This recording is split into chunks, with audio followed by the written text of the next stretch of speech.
dinqisiifadhu warra wallooti.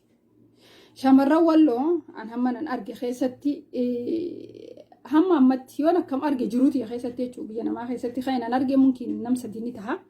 Saniin ala hin jiru namni yaani walloo kutaa Oromoo kutaa Oromiyaa keessaa kutaa biraa heerume.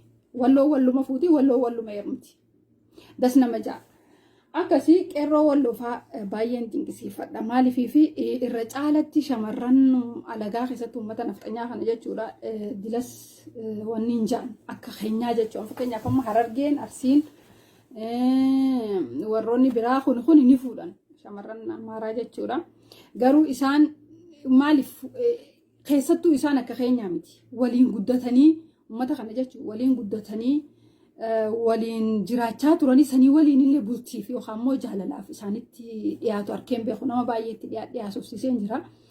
Hin arkine amma marti gamanaan dhugumatti qeerroo walloo yookaan immoo warra walloo baay'een dinqisiifadha. Umrii dheeradha haaruma kanaan jabaadha.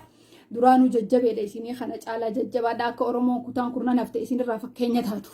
Gamuu hundaanuu nuuf tahaa jabaadha baay'een isin dinqisiifadhan isinii ja'a.